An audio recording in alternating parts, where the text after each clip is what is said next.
Praise the lord. ఈరోజు దేవుని వాక్యము 32వ కీర్తన 8వ వచనము. నీ మీద దృష్టి ఉంచి నీకు ఆలోచన చెప్పెదను. మరి ఇక్కడ కీర్తనకారుడు ఈ కీర్తన రాస్తూ నీ మీద దృష్టి ఉంచి నీకు ఆలోచన దేవుడు చెప్తాడు అని మాట్లాడుతున్నాడు. మరి మన మీద దృష్టి ఉంచి మనకు ఆలోచన చెప్పాలంటే మనం ఎలా ఉండాలి?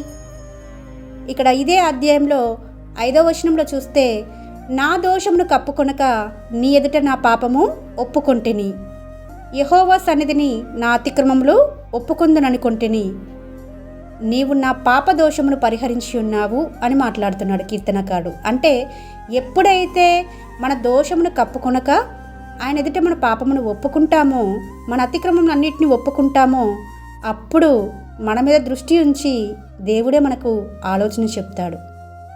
మనము మన పాపముతోనే ఉండి పాపంలోనే జీవిస్తూ ఉండి దేవుని స్వరాన్ని వినలేమండి, అస్సలు వినలేము.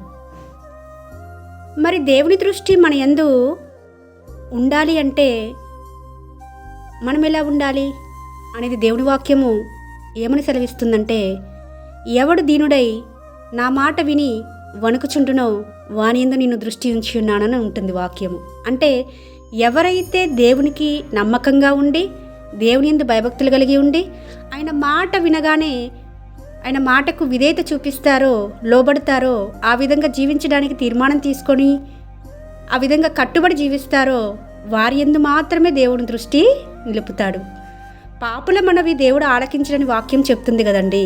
మరి మన పాపంను కప్పుకొని ఆయన దగ్గర ఒప్పుకోకుండా, మన దోషంను ఒప్పుకోకుండా, మన అతిక్రమం ఒప్పుకోకుండా, దేవా నా మీద దృష్టి ఉంచు, నాకు ఉపదేశం చెయ్యి, నాతో మాట్లాడు, నీ స్వరాన్ని వినిపించు అంటే వినిపిస్తుందా?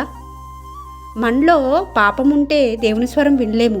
ఆ పాపమును తీసివేసుకొని మన దోషములు ఒప్పుకొని అతిక్రమములు కూడా ఒప్పుకొని విడిచిపెట్టి దేవుని కనికరం పొందినప్పుడు మాత్రమే ఆయన మన మీద దృష్టి ఉంచడం మాత్రమే కాదు, మనకు ఉపదేశం చేయడానికి సిద్ధంగా ఉంటాడు. అనేక సందర్భాలలో మన ఇష్టానుసారంగా జీవిస్తూ దేవుడు మనతో మాట్లాడితే బాగుండు అనుకుంటూ ఉంటాము. కానీ దేవుడు స్పష్టంగా ఇక్కడ మాట్లాడుతున్నాడు. మన పాపములు ఒప్పుకుంటున్నామా? మన దోషములను కప్పుకోకుండా దేవుని దగ్గర ఒప్పుకొని విడిచిపెట్టగలుగుతున్నామా? ఇవి చేయగలిగినప్పుడే ఆయన మన యందు దృష్టి ఉంచుతాడు. మన హృదయాన్ని ఆయన పరిశుద్ధమైన పావన రక్తం చేత పవిత్రపరచి మన హృదయంలోకి మరలా వచ్చి మనతో స్పష్టంగా మాట్లాడుతూ ఉంటాడు. ఆయన స్వరాన్ని వినిపింపచేస్తూ ఉంటాడు. కాబట్టి ఈ రోజున ఈ వాక్యం ఎంతమంది అయితే వింటున్నారో మనందరితో దేవుడు స్పష్టంగా మాట్లాడుతున్నాడు. నేను నీ మీద దృష్టి ఉంచుతాను, నీకు ఆలోచన చెప్తాను, అయితే నీవు పాపంలోనే ఉంటే నేను నీతో మాట్లాడనని అంటున్నాడు. ఆ పాపంను ఒప్పుకొని విడిచిపెట్టి దేవుని కనికరం పొంది ఈ వాగ్దానం మనందరి జీవితాలలో నెరవేర్చుటకు దేవుడి అట్టి సహాయంను మనందరికీ దయచేయాలని మనస్ఫూర్తిగా కోరుకుంటూ మీ సహోదరి ఎలిజబెత్ రాణి.